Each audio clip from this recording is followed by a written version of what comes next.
Hi, I'm Vince Weston, and let's see. Oh, first thing I want to do is point out this nice shop card over here that I've received recently from Rick Zink. I'm not sure if that's showing up too well, but let me zoom in a little more. From his Skeleton Remains shop. And I'm really enthralled at how he did all that. The skeletons came out really great. I definitely enjoyed all of them. So, we'll get on to the main topic. But thanks, Rick. And also thanks for the kind words. You really said some nice things. I appreciate that. Okay.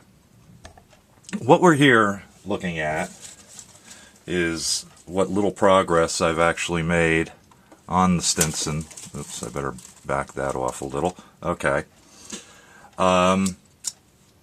Partially my delay was in the kit. The doors on both sides of the fuselage are posable, quote unquote. So I decided that, well, gee, I'd like to see if I can make them open. And I started working on a piece of cardboard and cut out the doors, and I tried doing, this is basically your standard car door hinge, which kind of works okay but doesn't really line up for how these doors work. These doors are more or less like on a piano hinge. So I came up with, out of the picture here, but anyway. So I came up with this style hinge, and basically it's two wires bent in C's with a tube on the center, and that seemed to work pretty well. And I was pretty happy with that. So I decided to make up one using some thin wire because I don't have a lot of space in there. Let's see if you can see this. This is a really thin copper wire, and I used some styrene tubing to make the piece.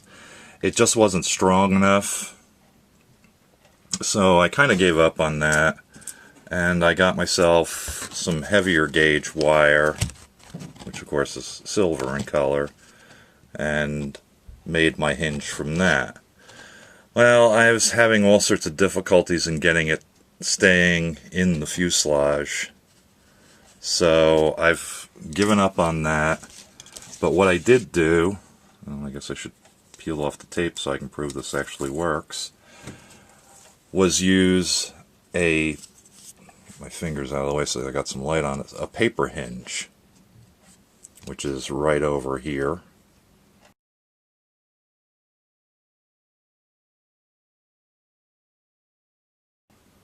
Hopefully that shows. And the doors do function.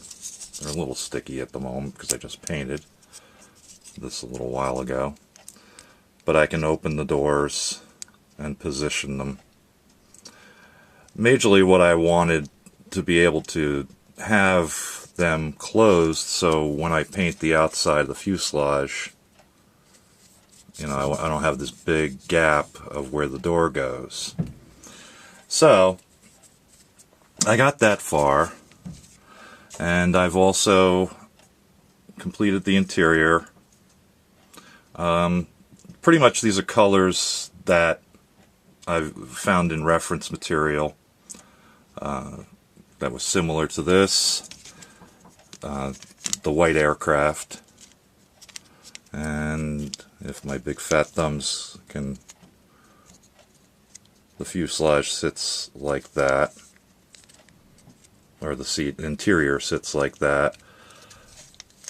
And I've also got the gauge cluster and the pedals painted.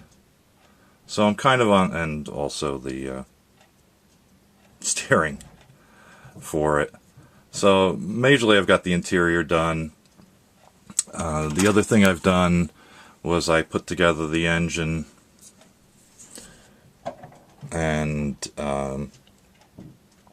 gave it a wash to make it show up a little better. I used craft acrylics on all these and then coated them with a little Future. And here's the exhaust ring all done, and I just got to dirty it up and get it ready for installation. So I've gotten that done. I also got the wings glued together. There is a little landing light here that I'll have to mask for painting. So that's both wings. And I've also got the landing gear. I got big fat hands today. All glued together and ready to start working on that too. So that's, after all this time, is where I'm at. I'm not making a lot of progress because, strangely enough, I have like 4 builds going. Well, I will have 4. I've got 3 technically going, and that'll be coming in an upcoming video shortly. So that's where I'm at. It'll probably go together fairly quick from this point. Then I just have to paint the exterior of the fuselage with the golds and everything and get that all done, and the canopies in and things like that, and we'll be on our way. Okay, so that's where I'm at. Thanks for watching. I'll talk to you later. Bye-bye.